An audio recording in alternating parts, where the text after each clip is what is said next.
안녕하세요. 빌딩지원 쌤입니다. 안녕하세요. 서현웅 마스터입니다. Q&A 많이 질문 남겨주셨는데 누구나 공감할 만한 질문들을 뽑아봤습니다. 정말 많이 남겨주셨더라고요. 깜짝 놀랐습니다. 어떤 분께서 이런 말을 올리셨어요. 월세가 나오는 건물, 입지가 튼튼한 강남 내에 있는 건물을 사는 게 목표라고 하거든요. 결국 디벨로퍼에서 엑시트하지 않은 이상은 내가 가지고 있는 동안 비용이 발생할 수 있잖아요. 그 건물 유지할 때 있어서 발생하는 유지비 항목들이 있는 건가요? 관리비가 있는데 이게 건물마다 다릅니다. 한 임차인이 건물 전체를 쓰는 경우에는 임차인이 모든 관리비를 다 부담하게 하죠. 청소나 엘리베이터 유지 비용, 정화조 비용 이런 것들은 임차인이 전체를 사용하기 때문에 임차인이 관리. 반면에 이제 층별로 임차인이 나눠진 경우가 있습니다. 지하 1층부터 시작해서 탑층까지. 임차사가 다른 경우에는 우선 그 청소의 주체, 공용 부분 청소 문제가 있어요. 청소 아주머니가 한두 분 정도 오셔가지고 청소를 해주시는데 청소 관리 용역 비용, 정화조 1년에 2번 이제 또 하잖아요. 네. 그 용역 비용 들어가고 그리고 승강기가 있으면은 매월 비용을 내야 되잖아요. 저희 같은 경우 얼마 냈었죠? 15만 원 정도. 15만 원 매월 내는데 이런 비용도 있을 거고 건물 규모가 좀 커지면은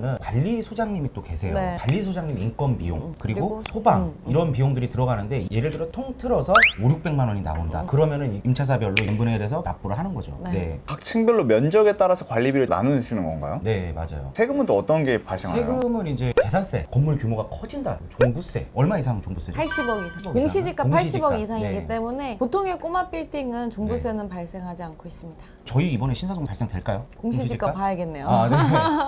안 80억이 될걸요? 공시지가이기 때문에 그 안에 범주 들어오는 건물이 많지는 않아요. 네. 우리 예전에 KS 21 갖고 있을 때 우리 재산세 낸 거 얘기해 주시면 도움 되실 것 같아요. 그 정도 저희가 규모. 재산세를 한 1,000만 원 이내로 냈던 거 몇백만 원 정도 냈어요. 그러니까 7월 달에는 이제 건축물에 대한 부분, 9월에는 토지분이 나오는데 체감하지 않을 정도? 네. 네네. 생각보다 건물을 가지고 있다고 막 세금이 많이 나오진 않네요. KS21 가지고 있을 때 순수익이 월 얼마 정도 꽂혔었어요? 저희가 월세 2,500 받고 1,800 내고서 남는 돈이 700이었고 처음에 이제 공사 중일 때는 800 정도? 800만 원 네. 그때는 그렇게 냈었고요. 네. 실제 수익이 한 700만 원 정도 됐던 건가요? 최고 고금리였을 때 정말 건물 하나로 월 7천만 원 정도의 순수익이 생기려면 대략 얼마짜리 건물을 가지고 있어야 돼요? 250에서 300억 정도? 강남에서 300억 정도의 건물이면 대략 어떻게 생긴 건물들이에요? 300억 정도면은 일반 상업지에 한 10층짜리 건물 정도, 땅은 뭐 한 100평 정도, 타워 건물 이런 거 가능하고요. 아니면 대로변에 있는 품종이나 뭐 노선 상업지 한 100평 정도 가능합니다. 네. 강남 대로변의 한적한 빌딩과 강남 상권이 활성화되어 있는 2, 3면 빌딩 어떤 게 더 좋나요? 한적한 아, 데라고 하면은 지금 원주로 나올 수 같은데. 있어요. 네, 원주로나 혹은 이제 밑에 도곡로 있잖아요. 네, 도곡로. 도곡로 같은 경우 진짜 한적하거든요. 사람보다는 차가 많이 다니죠. 그런 데는 차라리 저는 신사동 이면에 먹자상권이 더 좋다 생각합니다. 신사동 샀다고 그러는 거 아니에요? 아닙니다. 그런 건 아니고요. 이제 한적한 대로변보다는 이면이 더 나은 것 같습니다. 거기에 이제 임차 나갈 확률이 훨씬 더 높다는 거죠. 결국 입지의 가치를 보려면 유동인구가 얼마나 많냐 이런 걸 판단하겠다는 거네요. 유동인구가 많다는 얘기는 주변에 회사가 많다는 얘기, 네. 교통이 편리하다는 얘기. 타지방에 사는 사람들 힘들어 보이는데 회사 월급쟁이로만 서울 건물을 살 수 있을까요?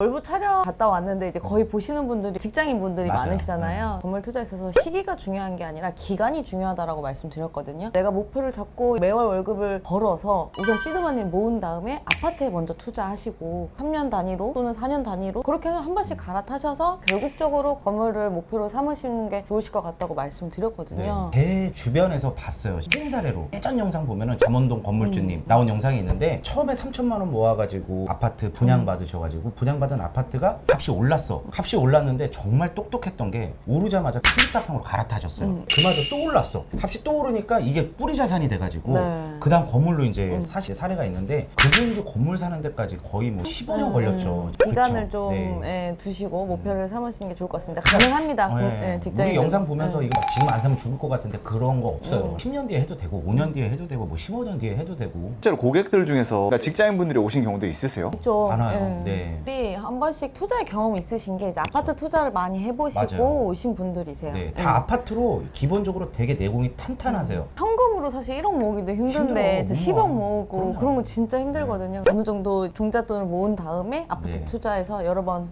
갈아타기, 굴리는 상급지로 방법. 들어오기. 상급지로. 네. 이 갈아타기를 하려면 몇 년 이내 팔아야 된다던가 그런 게 있나요? 밸류업 행위를 해놓고 임차 세팅해놓으면은 목표가를 내가 80억에 팔겠다. 80억이 되면 그냥 파는 거예요. 기간은 없어요. 이게 3년 걸릴지 5년 걸릴지 2년 걸릴지 1년 걸릴지도 모르는데 그 금액만 오면 팔면 되죠. 근데 다 해놓고 나면 항상 사람들이 우리도 그랬잖아. 75억이면 팔아야 된다 그랬는데 불장이 오고 나니까 70억에 팔아도 될 것 같고 87억에 팔아도 될 것 같고 이 욕심이 막 생겨요. 막상 이렇게 해놓고 나면 저희는 매도자의 87억에도 마음도 잘 팔을 수 알고 있었고. 매도자의 마음도 잘 압니다. 3, 4년 뒤에 신사동 사옥이 갑자기 불장 맞아가지고 목표 매도가에 진짜 팔지 아니면 누구, 버틸지 무조건 팔립니다. 더 높은 호가가 나오면 그래도 욕심이 안 나실지. 나겠죠. 공사 중에 이 시공사와 건물주 간에 이 계약상으로 불명확한 비용이 있을 거 아니에요. 두 분들은 어떻게? 그거 다 계약서에 씁니다. 뭐 소방이라든지 전기라든지 도시가스라든지 통신이라든지 이런 것들은 별도입니다. 그걸 시공비에 포함시키지는 않고 별도로 저희는 하고 있고요. 그 비용들이 그렇게 크지는 않아요. 인입비용은 별도, 포함사항은 포함 이렇게 해서 시공 계약할 때 꼭 다 작성을 그렇죠. 만약에 해야 건축주가 민원 처리 비용을 부담해야 된다? 그러면은 이 시공사에서 신경 안 쓰겠지. 그 민원 들어오면 아유 건축주님 돈 내셔야 됩니다. 100만 원 그죠, 달랍니다. 그죠. 이런 식으로 가겠죠. 근데 시공사가 부담을 하면은 무조건 들겠죠. 저는 빌어야 된다고 생각을 해요. 왜냐면 어찌됐든 그 민원을 제기한 이유 자체가 뻔해요.